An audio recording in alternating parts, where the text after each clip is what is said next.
ओम नमो भगवते वासुदेवाय नमः। स्वागत है आप सभी का मेरे यूट्यूब चैनल पर। आज हम आपको जालंधर की कथा सुना रहे हैं। इस प्रकार से जालंधर के दूत घसमर वापस जालंधर के पास पहुंचा और इंद्र द्वारा दिया गया उत्तर उसे कह सुनाया। यह सुनकर जालंधर आग बबूला उठा। उसने तुरंत चारों दिशाओं में स्थित दैत्यों के पास संदेश भिजवा दिया कि वे तुरंत ही इंद्रपुरी पर आक्रमण कर दें। साथ ही अपने सेनापतियों शुभ और निशुम्भ के साथ इंद्रलोक पर चढ़ाई कर दी। शीघ्र ही दैत्यों की सेना इंद्र के नंदन वन में जा पहुंची और सैनिकों ने देवताओं का विध्वंस करना प्रारंभ कर दिया। दैत्यों के दल अमरावती को नष्ट भ्रष्ट करने में लग गए। दोनों पक्षों के वीरों की लाशें जमीन पर गिरने लगीं। आचार्य बृहस्पति देवों की ओर से और शुक्राचार्य दैत्यों की ओर से घायल और मृत वीरों का उपचार करने लगे और वे पुनः जीवित होकर युद्ध करने लगते थे। युद्ध चलता रहा, लेकिन किसी भी पक्ष को विजय नहीं मिल पा रही थी। इस पर जालंधर क्रोधित होकर शुक्राचार्य के पास पहुंचकर बोला, गुरुदेव, संजीवनी विद्या तो सिर्फ आप ही जानते हैं, फिर ये देवता मरकर जीवित कैसे हो जाते हैं? शुक्राचार्य बोले, दैत्यराज, संजीवनी बूटी का उपयोग करना आचार्य बृहस्पति भी जानते हैं। उन्होंने कई देवता इसी पर काम पर लगा रखे हैं। वे द्रोणगिरी से संजीवनी बूटी ला रहे हैं।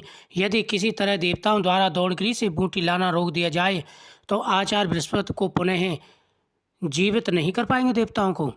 जालंधर बोला, लेकिन हमें इस तरह से तो अपनी सेना का एक बड़ा हिस्सा द्रोणगिरी पर्वत पर ले जाकर जाना पड़ेगा और यहाँ तो भयंकर गति से युद्ध चल रहा है। शुक्राचार्य बोले, तो फिर क्यों ना द्रोणगिरी पर्वत को ही सागर में डुबो दिया जाए। शुक्राचार्य की बात सुनकर जालंधर अमरावती छोड़कर द्रोणगिरी पर जा पहुंचा और अपने मंत्र विद्ध बाणों से उसे समुद्र में डुबो दिया। इससे देवताओं को संजीवनी बूटी मिलना बंद हो गई। देवताओं में घबराहट फैल गई। इंद्र घबराता हुआ आचार्य बृहस्पति के पास पहुंचा, बोला, हमारे वीर बड़ी संख्या में हताहत हो रहे हैं। आचार्य, अब क्या होगा? इस तरह तो समस्त देवताओं का विनाश निश्चित है। आचार्य बृहस्पति बोले, मेरी सलाह मानो देवेंद्र, यह युद्ध तुरंत बंद कर दो और अपनी सेना सहित भागकर जान बचा लो। जालंधर भगवान शिव के तेज से पैदा हुआ है, उसमें भगवान शिव का अपार बल है। तुम अपनी जान बचाओ, बाद में कोई न कोई उपाय जालंधर का मारने का अवश्य भगवान सोचेंगे। आचार्य बृहस्पति की सलाह मानकर देवता युद्ध छोड़कर भाग निकले और मेरु पर्वत की कंदराओं में जा छुपे। शुम्भ निशुम्भ सहित दैत्यों की सेना ने उनका पीछा किया, किंतु देवता पहाड़ की गुफाओं में पहुंचकर अदृश्य हो गए। थक हार कर दैत्यों की सेना वापस लौट आई। जालंधर ने सारी अमरावती को लूट लिया और स्वयं इंद्र के सिंहासन पर बैठ गया। इंद्र मेरु पर्वत की कंदराओं से निकला और अपने साथियों के साथ भगवान विष्णु के पास पहुंचा।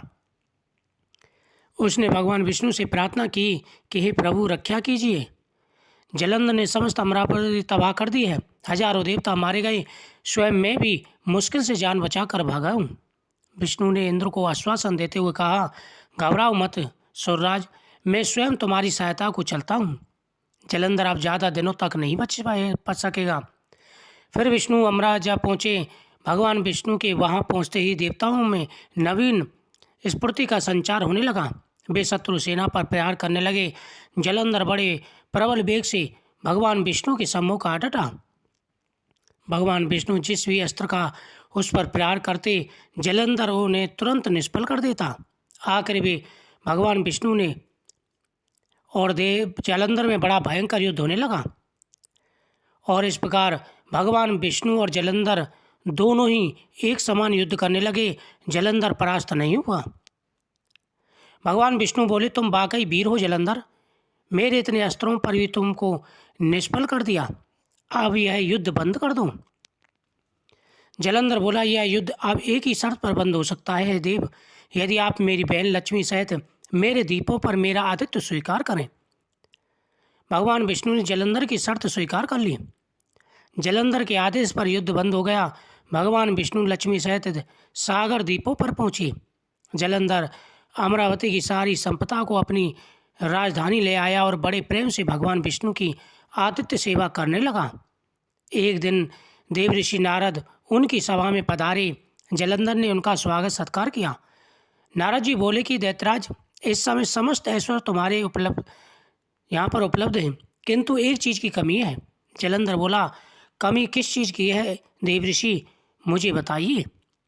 नारद बोले, एक ऐसी सुंदर स्त्री की कमी है जो सुंदर होते हुए भी सब गुण संपन्न हो। हालांकि तुम्हारी पत्नी वृंदा स्वयं भी बहुत सुंदर है, किंतु शिव की पत्नी पार्वती बहुत ही सुंदर है। जलंधर बोला, यदि ऐसा है तो देवऋषि, मैं पार्वती को जरूर अपनी पत्नी बनाऊंगा। मैं आज ही अपनी सेनाओं को कैलाश पर चढ़ाई करने का आदेश देता हूँ।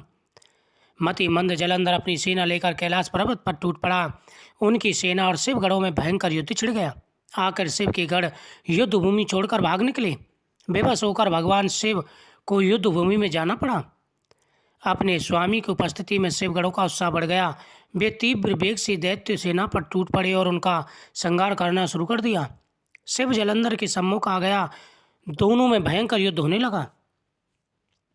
दूसरी ओर भगवान विष्णु अपनी कुछ और ही माया रच रहे थे। जलंधर की पत्नी वृंदा एक महान पतिव्रता नारी थी। भगवान विष्णु ने जलंधर का वेश धारण किया और उनके शयन कक्ष में जा पहुँचे। उन्होंने वृंदा का आलिंगन किया, लेकिन वृंदा को यह आभास हो गया कि उसके पति का भेषधारी यह व्यक्ति उसका पति नहीं है। अतः कड़क कर बोली कि तुम कौन हो।